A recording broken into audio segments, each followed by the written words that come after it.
ഈശോ മിശിഹായ്ക്ക് സ്തുതിയായിരിക്കട്ടെ. പ്രഭാഷകന്റെ പുസ്തകത്തിൽ നിന്നുള്ള 39 അധ്യായത്തിലെ ചോദ്യങ്ങളും ഉത്തരങ്ങളും. ഒന്നാമത്തെ ചോദ്യം: അത്യുന്നതൻ്റെ നിയമങ്ങൾ പഠിക്കുന്നതിൽ താൽപ്പര്യമുള്ളവൻ എന്തു ചെയ്യും?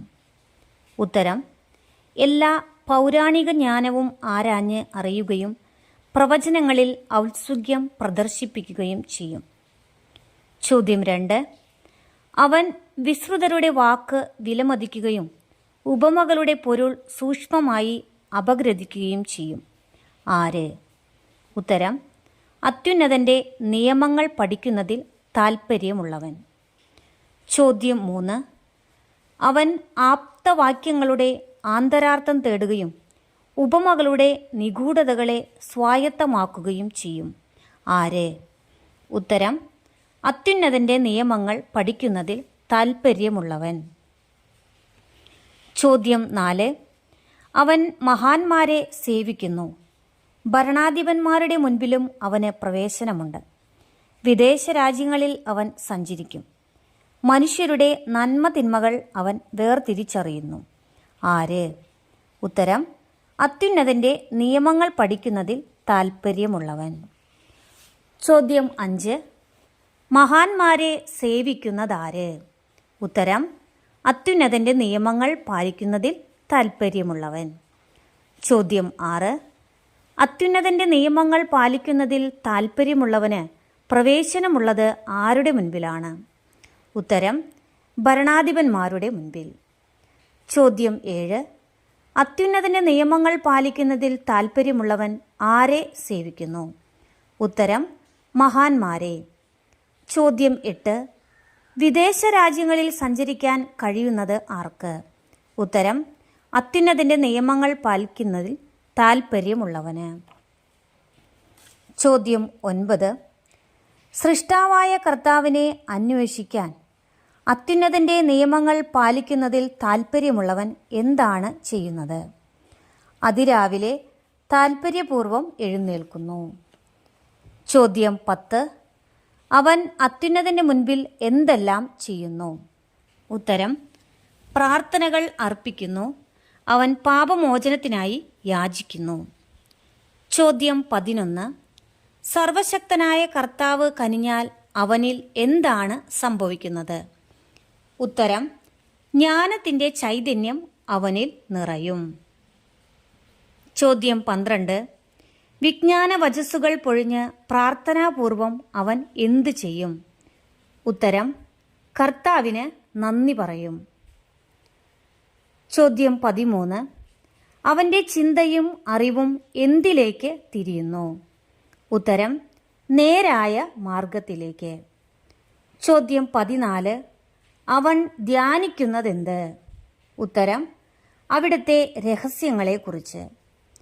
ചോദ്യം 15: അനേകർ അവൻ്റെ ജ്ഞാനത്തെ എന്താണ് ചെയ്യുന്നത്? ഉത്തരം: പുകഴ്ത്തും. ചോദ്യം 16: ജനതകൾ അവൻ്റെ വിജ്ഞാനം എന്തു ചെയ്യും? ഉത്തരം: പ്രഘോഷിക്കും. ചോദ്യം 17: അവൻ്റെ സ്തുതി ഉദ്ഘോഷിക്കുന്നതാര്? ഉത്തരം: സമൂഹം.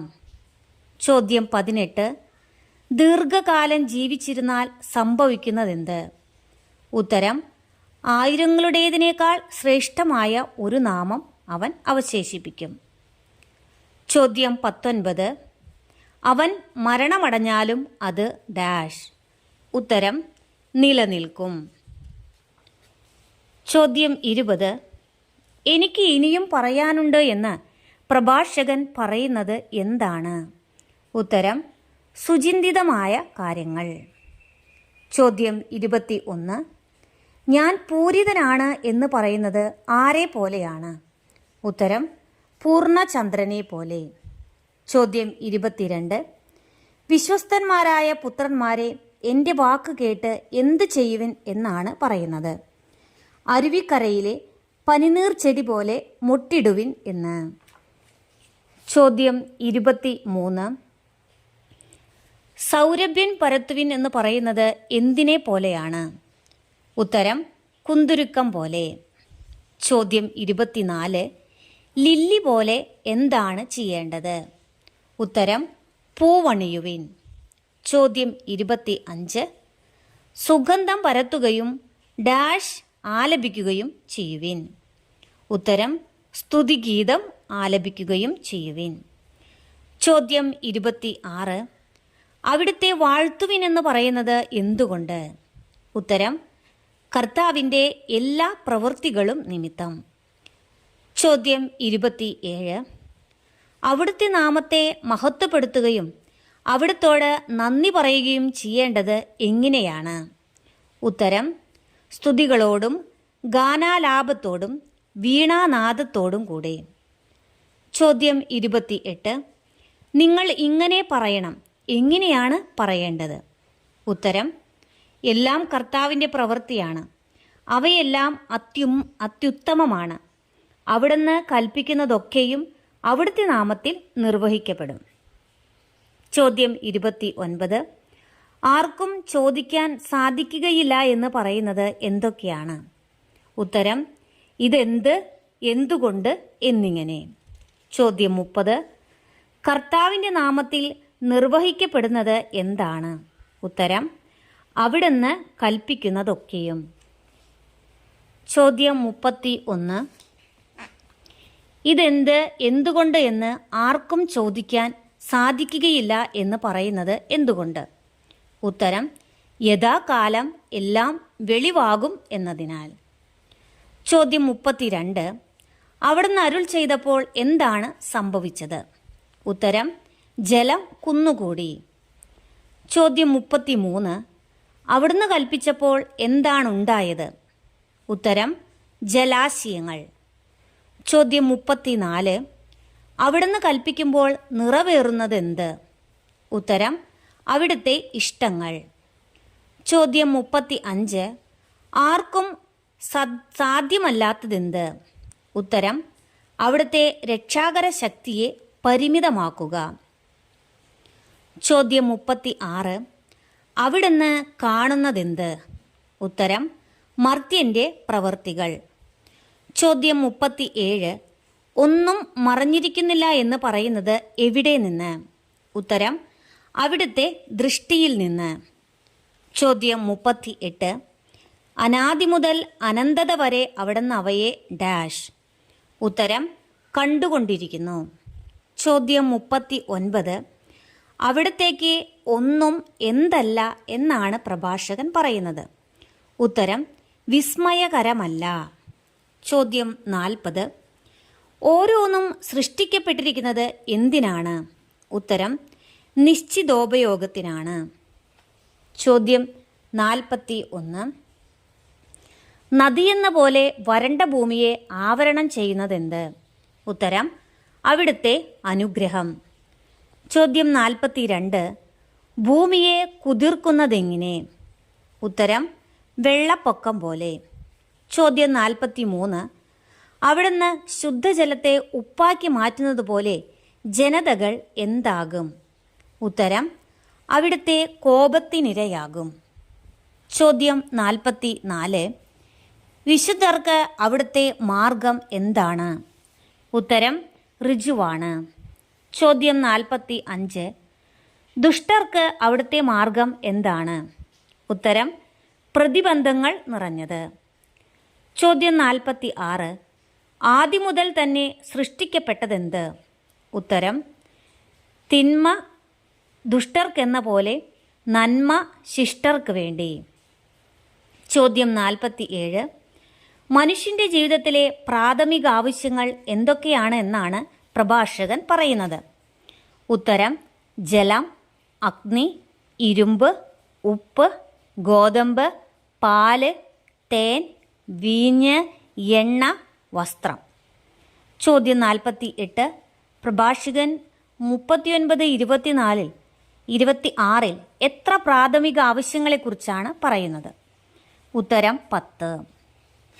ചോദ്യം 49. ദൈവഭക്തർക്ക് ഇവയെല്ലാം നന്മയായും ദുഷ്ടർക്ക് തിന്മയായും ഡാഷ്. ഉത്തരം പരിണമിക്കുന്നു. ചോദ്യം 50. പ്രതികാരത്തിനായി സൃഷ്ടിക്കപ്പെട്ട എന്തുണ്ട് എന്നാണ് പറയുന്നത്? ഉത്തരം കാറ്റ്. ചോദ്യം 51. കോപാവേശത്താൽ ആഞ്ഞടിക്കുന്നതെന്ത്? ഉത്തരം പ്രതികാരത്തിനായി സൃഷ്ടിക്കപ്പെട്ട കാറ്റ്. ചോദ്യം 52. സൃഷ്ടാവിൻ്റെ കോപം ശമിപ്പിക്കുന്നതെങ്ങനെ? ഉത്തരം സംഹാര മുഹൂർത്തത്തിൽ അവ ശക്തി മുഴുവൻ ചൊരിഞ്ഞ്. ചോദ്യം 53. പ്രതികാരത്തിനു വേണ്ടി കാറ്റിനെ കൂടാതെ എന്തൊക്കെയാണ് സൃഷ്ടിക്കപ്പെട്ടിട്ടുണ്ട് എന്ന് പറയുന്നത്? ഉത്തരം അഗ്നി, കന്മഴ, ക്ഷാമം, മഹാമാരി. ചോദ്യം 54. ഹിംസ്രജന്തുക്കളുടെ ദംഷ്ട്രകളും തേളുകളും അണലികളും ദൈവഭയമില്ലാത്തവനെ ശിക്ഷിച്ച് നശിപ്പിക്കാനുള്ള വാളും എങ്ങനെ തന്നെയാണ് എന്നാണ് പ്രഭാഷകൻ പറയുന്നത്? പ്രതികാരത്തിനു വേണ്ടി സൃഷ്ടിക്കപ്പെട്ടിട്ടുള്ളത് തന്നെയാണ്. ചോദ്യം 55. സമയം വരുമ്പോൾ അവ അവിടുത്തെ വാക്ക് എന്ത് ചെയ്യുകയില്ല? ഉത്തരം ലംഘിക്കുകയില്ല. ചോദ്യം 56. കർത്താവിൻ്റെ പ്രവൃത്തികൾ എങ്ങനെയുള്ളതാണ്? ഉത്തരം ഉത്തമമാണ്. ചോദ്യം 57. യഥാസമയം അവിടുന്ന് എന്ത് ചെയ്യുന്നു? ഉത്തരം ആവശ്യങ്ങൾ നിറവേറ്റുന്നു. ചോദ്യം 58. ഒന്ന് മറ്റൊന്നിനേക്കാൾ എന്താണെന്ന് പറയാനൊക്കില്ല? ഉത്തരം മോശമാണെന്ന്. ചോദ്യം 59. ഓരോന്നും യഥാകാലം എന്തായി തെളിയും? ഉത്തരം നന്മയായി. ചോദ്യം 60. കർത്താവിൻ്റെ നാമം വാഴ്ത്തേണ്ടതെങ്ങനെ? ഉത്തരം പൂർണ്ണ ഹൃദയത്തോടെ ഉച്ചത്തിൽ ഗീതമാലപിച്ച്. ചോദ്യം 61. 39-ാം അധ്യായത്തിൽ എത്ര വാക്യങ്ങളുണ്ട്? ഉത്തരം 35 വാക്യങ്ങൾ. ചോദ്യം 62. 39-ാം അധ്യായത്തിൽ എത്ര ശീർഷകങ്ങൾ ഉണ്ട്? ഉത്തരം 2.